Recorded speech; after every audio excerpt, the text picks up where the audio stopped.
So hello class 8 student, आज हम लोग बात करेंगे एक्सरसाइज 3.2। तो एक्सरसाइज 3.2 में जो आपका सबसे फर्स्ट क्वेश्चन है वो आपका कुछ इस तरीके से फिगर दे रखे हैं। ये ए फिगर है और ये बी फिगर है और इसमें आपको x की वैल्यूज निकालनी है। इसमें यहाँ पे x लिखा हुआ है, इसमें यहाँ पे x लिखा हुआ है। तो चलिए हम लोग फाइंड करने की कोशिश करते हैं। सबसे पहले देखिए कि ये जो भी आपको एंगल्स दे रखे हैं ए वाले पार्ट में, ये ट्रायंगल के एक्सटीरियर एंगल है। क्या है? एक्सटीरियर एंगल है। तो आप इसको बहुत आसानी से कर सकते हैं अगर आप इसमें थोड़ा सा ध्यान लगाएं। तो जो भी पॉलीगन होता है ना, एक पॉलीगन, उसके जो एक्सटीरियर एंगल होते हैं उनका सम 360 होता है, लेकिन रेगुलर पॉलीगन का। एक्सरसाइज करने से पहले हम लोग पॉलीगन के बारे में बात कर लेते हैं, रेगुलर पॉलीगन के बारे में, ठीक है ना। रेगुलर पॉलीगन के जो एक्सटीरियर एंगल्स होते हैं, जितने भी एक्सटीरियर एंगल हों, उनका सम 360 होता है। यहाँ पे ये हमको नहीं दे रखा गया है कि ये रेगुलर पॉलीगन है या नहीं, तो हमको इसके इंटीरियर एंगल निकालने होंगे। अगर एक्सटीरियर एंगल दे रखा है तो हम किस तरीके से इसके इंटीरियर एंगल निकालेंगे? देखिए, हमेशा याद रखिए, अगर एक्सटीरियर एंगल दे रखा है तो एक फॉर्मूला होता है, interior angle is equal to 180 minus exterior angle. ठीक है, ये फॉर्मूला आपको याद रखना है।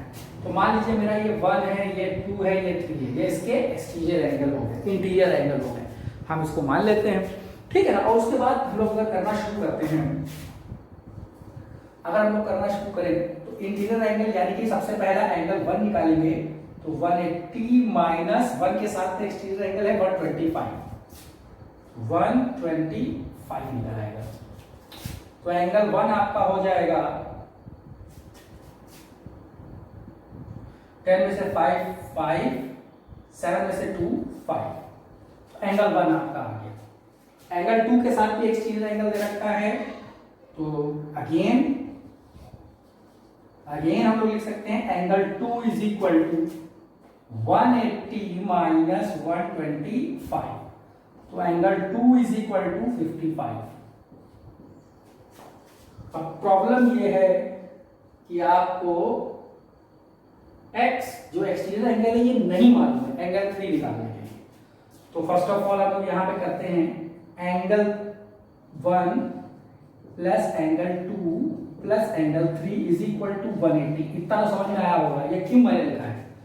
Angle sum property of triangle जानते हैं ना, angle sum property of triangle. Interior angle निकालने के लिए 180 माइनस एक्सटीरियर एंगल करते हैं। जहां जहां पे हमें एक्सटीरियर एंगल मालूम थे उसको हमने 180 से माइनस करके निकाल लिया, लेकिन जहां पे हमें नहीं मालूम है, दोनों ही चीजें नहीं मालूम है, उसके लिए हम ये फॉर्मूला यूज कर लिया। एंगल 1 2 3 ये सारे इंटीरियर एंगल है, इसलिए इसका सबका सम 180 हो जाएगा। तो एंगल 1 आपका है 55, एंगल 2 भी आपका है 55, एंगल 3 आपको नहीं मालूम है। तो angle 3 is equal to 180 minus 55 और 55 ऐड होकर क्या हो जाएगा मुझे बताइए? 110। Very good. तो एंगल 3 जो आपका आएगा वो आएगा 70। अब आपको एंगल 3 पता चल गया, तो x निकालने के लिए आपको क्या करना पड़ेगा? 180 में से एंगल 3 को माइनस करना पड़ेगा। देखिए, इन दोनों एंगल में यही एक खासियत होती है कि अगर आपको एंगल 3 मालूम है तो 180 में से निकालिए तो x पता चल जाएगा। अगर आपको x मालूम है 180 में से माइनस करिए x को तो 3 पता चल जाएगा। यानी वाइस वर्सा चलता है। इंटीरियर मालूम हो तो आप एक्सटीरियर निकाल सकते हैं उसके साथ वाला, एक्सटीरियर मालूम हो तो आप उसके साथ वाला इंटीरियर निकाल सकते हैं। तो यहाँ पे हमको इंटीरियर मिल गया है तो हम एक्सटीरियर यानी कि x निकाल लेंगे। तो x आ जाएगा 180 माइनस 70, यानी x हमारा आ जाएगा 110। ये क्या हो जाएगा? आपका आंसर हो जाएगा। बस समझ में आ रही है? बिल्कुल इजीली आप लोग समझिए इसको। 110, ये आपका फर्स्ट क्वेश्चन था। बी पार्ट में अगर आप देखें, तो आप अब इसको भी मान लीजिए 1, इसको मान लीजिए 2, इसको मान लीजिए 3, इसको मान लीजिए 4, और ये तो आपका है ये 90 डिग्री। तो ये 4 एंगल आपको निकालने हैं। इसके साथ वाला ये साइन जो है वो 90 का होता है, जान लीजिए ये साइन आपका 90 का ही होता है, जब अच्छे से जान लीजिएगा। तो ये भी 90 है आपका, तो ये इसका भी एक्सटीरियर मालूम, इसका भी एक्सटीरियर मालूम, इसका भी एक्सटीरियर मालूम, तो मालूम है ना। और अगर 4 के बाद ये 5वां एंगल मालूम है, और पेंटागन में हमको मालूम है कि इंटीरियर एंगल का सम 540 होता है, तो हम लोग सब कुछ इस्तेमाल कर सकते हैं। तो एंगल 1 निकालने के लिए तो हमें अभी थोड़ा सा वेट करना पड़ेगा, एंगल 2 निकाल सकते हैं। Angle 2 is equal to 180 minus 70, क्यों? क्योंकि इसके साथ वाला एक्सटीरियर एंगल क्या है, 70 है, तो ये हो जाएगा आपका 110। इस तरह से angle 3 is equal to angle 3 के साथ 90 है, तो 180 माइनस 90 ये हो जाएगा आपका 90। इसके बाद एंगल 4 निकालने के लिए बिल्कुल इजीली आप निकाल सकते हैं 180 माइनस 60, क्योंकि इसके साथ का 60 है, यानी कि 120। ये तो आपको मालूम है।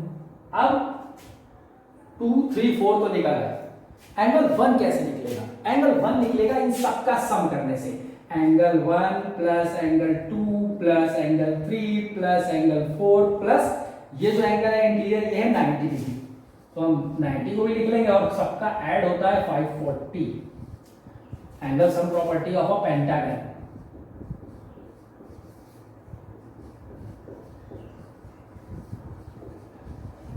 Is it clear? तो सबके मान रख दीजिए, वैल्यू रख दीजिए। एंगल 1 आपको नहीं मालूम 110, एंगल 3 है 90 डिग्री, एंगल 4 कितना जल्दी से आप लोग बताइए मुझे, 120 degree plus 90 degree is equal to 540। तो एंगल 1 प्लस 110 और 90 200, 200 और 100 300, 300 90 400 410। आप लोग भी जोड़ कर देख लीजिएगा भाई, गलत से नहीं जोड़ दिया। 110 और 90 200, 200 300 320 और 320 और 90 410 इज इक्वल टू 540। ठीक है, तो angle 1 is equal to 540 minus 410, तो एंगल 1 इज इक्वल टू 130। अब जब एंगल 1 आ गया है तो x निकालना आपके लिए बिल्कुल आसान हो गया। So x is equal to 180 minus angle 1, तो x is equal to 180 minus 130 और x इज इक्वल टू 50। देखिए दोनों में मैंने आपको निकाल के दिया। ये आपका बी पार्ट, ये आपका सी पार्ट। नोट करिए, फिर हम आते हैं question number 2।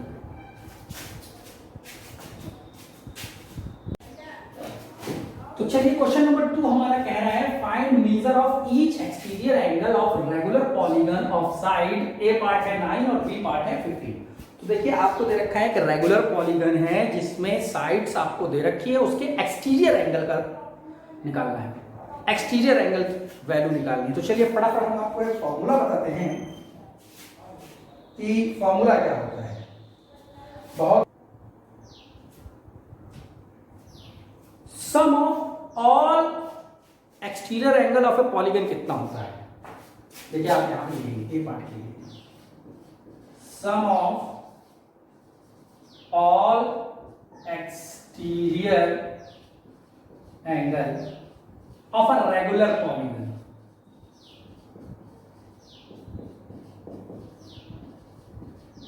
Is equal to 360 होता है। ये याद कर लीजिए आप लोग।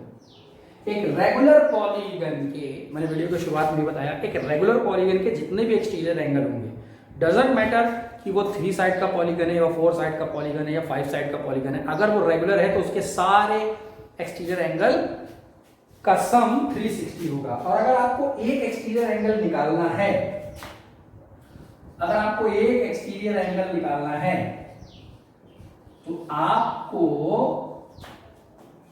360 यानी सम ऑफ एक्सटीरियर एंगल को नंबर ऑफ साइड से डिवाइड करना होगा। क्या करना होगा? नंबर ऑफ साइड से डिवाइड करना होगा। यानी इस हिसाब से मेरा एक्सटीरियर एंगल क्या हो जाएगा? 360 अपॉन 9 यानी कि 40 डिग्री। सेम फिनोमिना आप क्वेश्चन नंबर बी पार्ट में भी लगा सकते हैं। बी पार्ट के लिए एक्सटीरियर एंगल क्या हो जाएगा, वो आपका हो जाएगा 360 अपॉन 15।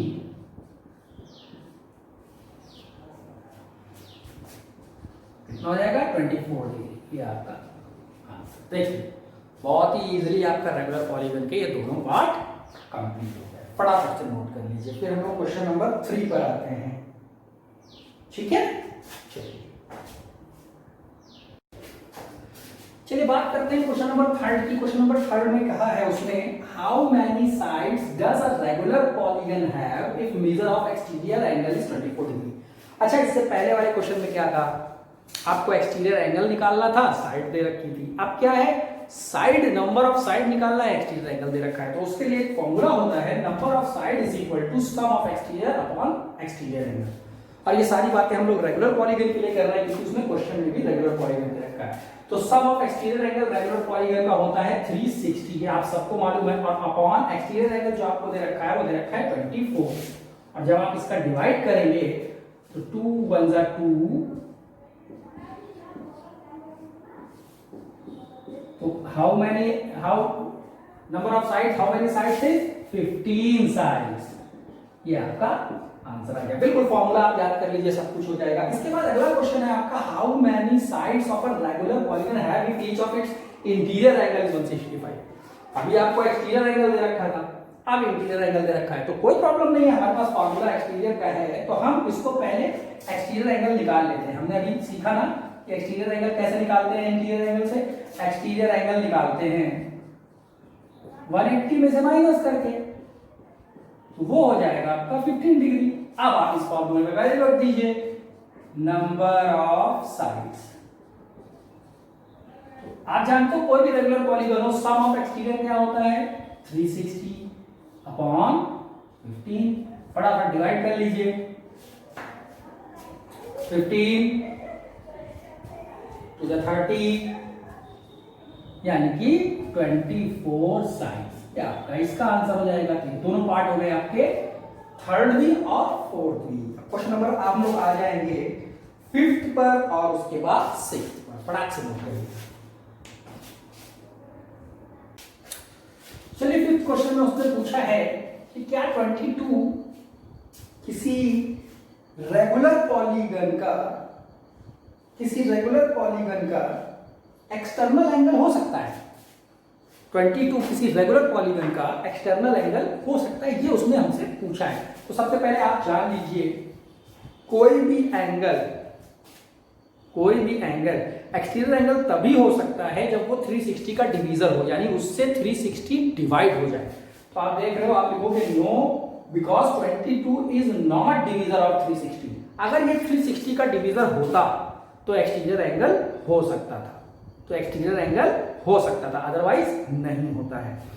हमेशा याद रखिए, एक्सटीरियर एंगल किसी भी रेगुलर पॉलीगन का तभी हो सकता है जब वो 360 का डिवीजर हो, यानी उससे 360 डिवाइड हो जाए, नहीं तो नहीं हो सकता। तो क्या 22 से 360 डिवाइड हो रहा है? आप करके देखिएगा, नहीं डिवाइड होगा, रिमाइंडर बच जाएगा, इसलिए इसका आंसर नो है। इस तरीके से इसका बी पार्ट है, can it be a interior angle. अच्छा, अब इंटीरियर एंगल हो सकता है या नहीं? तो एंटीरियर एंगल तभी हो सकता है जब एक्सटीरियर एंगल 360 का डिवीजर हो। इंटीरियर एंगल भी तभी हो सकता है। तो हम लोग सबसे पहले इंटीरियर एंगल से एक्सटीरियर एंगल निकाल लेंगे। देखिए मैंने एक्सटीरियर एंगल निकाला है 180 माइनस 22 इज इक्वल टू 165। अब मेरा एक्सटीरियर एंगल क्या है 165 है। तो अगर 165 हो सकता है एक्सटीरियर एंगल, तभी 22 इंटीरियर हो सकता है। इसलिए हमने 165, लेकिन 165 भी 360 का डिवीजर नहीं है, इसलिए 22 ना तो इंटीरियर एंगल हो सकता है ना एक्सटीरियर एंगल हो सकता है। ठीक है ना, 360 का डिवीजर होना जरूरी है एक्सटीरियर एंगल होने के लिए। और अगर आपको इंटीरियर दे रखा है तो आप इंटीरियर से पहले एक्सटीरियर निकालेंगे और एक्सटीरियर को चेक करेंगे कि वो 360 का डिवीजर है या नहीं। अगर वो नहीं है तो इंटीरियर जो आपको दे रखा है वो भी एंगल नहीं हो सकता रेगुलर पॉलीगन का। यानी दोनों ही केस में हमें एक्सटीरियर एंगल का चेक करना है एक्सटीरियर एंगल को और बताना है कि वो 360 का डिवीजर है या नहीं। अगर आपसे ये पूछा जाए कि ये 360 का डिवीजर एक्सटीरियर एंगल है या नहीं, मतलब एक्सटीरियर एंगल हो सकता है या नहीं, तो वो 360 का डिवीजर होगा तो एक्सटीरियर एंगल हो सकता है। अगर इंटीरियर एंगल पूछा जाए तो आप डायरेक्ट नहीं लिखेंगे, आप पहले इंटीरियर एंगल से एक्सटीरियर एंगल निकालेंगे और एक्सटीरियर एंगल को देखेंगे कि वो डिवीजर है या नहीं। जैसे कि मैंने यहाँ पे किया कि 22 क्या हो सकता है, तो मैंने क्या किया, पहले एक्सटीरियर एंगल निकाला और देखा कि एक्सटीरियर एंगल जो है नहीं है डिवीजर, तो इसका मतलब 22 वो नहीं हो सकता है। एक्सटीरियर एंगल निकालने के लिए 180 में से माइनस करते हैं। इसके बाद लास्ट क्वेश्चन आता है, question number 6, what is the minimum interior angle. तो मिनिमम इंटीरियर एंगल निकालने के लिए एक रेगुलर पॉलीगन के हमको सबसे छोटा पॉलीगन लेना पड़ता है। तो सबसे छोटा पॉलीगन मैंने आपको बताया था क्या होता है, ट्रायंगल, एक रेगुलर ट्रायंगल जिसमें साइड कितनी होती है, 3, और रेगुलर ट्रायंगल क्या, एंगल सम प्रॉपर्टी क्या होती है, 180, क्या होती है 180, और अगर आप उसको 3 से डिवाइड करेंगे तो मिनिमम क्या आएगा 60 डिग्री, यानी कि एक पॉलीगन में कम से कम 60 डिग्री का एंगल होना चाहिए, मिनिमम इंटीरियर एंगल। और अगले पार्ट में उसने पूछा है मैक्सिमम, तो जहां पे इंटीरियर मिनिमम होगा वही मैक्सिमम होगा एक्सटीरियर, तो इंटीरियर वाले मिनिमम को एक्सटीरियर में निकाल लेंगे। इंटीरियर मिनिमम कितना है 60, तो 180 में से अगर हम 60 को माइनस करेंगे तो 120 आ जाएगा मैक्सिमम, मैक्सिमम इन एक्सटीरियर। इसको फिर से एक बार हम लोग समझते हैं। अगर हमसे पूछा गया कि मिनिमम इंटीरियर एंगल क्या हो सकता है, तो हम लोग सबसे पहले देखेंगे कि हमारा सबसे छोटा पॉलीगन कौन सा है। तो सबसे छोटा पॉलीगन है हमारा ट्रायंगल, और ट्रायंगल के एंगल सम प्रॉपर्टी के हिसाब से कितनी सम होता है 180 होता है, साइड कितनी होती है 3 होती हैं। अगर हम 3 से डिवाइड करेंगे तो इंटीरियर एंगल निकल आएगा, यानी कि 60। देखिए मैंने निकाल लिया, तो कम से कम एंगल 60 होना चाहिए, क्योंकि सबसे छोटा पॉलीगन बन रहा है ट्रायंगल, उससे छोटा कोई पॉलीगन नहीं, तो इंटीरियर एंगल नहीं हो सकता। अब सबसे छोटे मिनिमम एंगल होगा, अगर जो मिनिमम एंगल इंटीरियर होगा उसी का अगर हम एक्सटीरियर निकाल लें तो वो मैक्सिमम होगा। तो हमने मैक्सिमम एक्सटीरियर निकालने के लिए क्या किया, मिनिमम का जो मिनिमम इंटीरियर था उसका एक्सटीरियर निकाला, और एक्सटीरियर कैसे निकालते हैं 180 में से माइनस करके, तो 120 निकला, वो मैक्सिमम निकला। Is it clear? 2-3 bar video को देखिए, बार बार समझिए, तब आपको समझ में आएगा। ठीक है, ये आपकी एक्सरसाइज 4.2 कंप्लीट। नेक्स्ट वीडियो में 4.3। मेरे चैनल को सब्सक्राइब करना मत भूलिए। Thank you.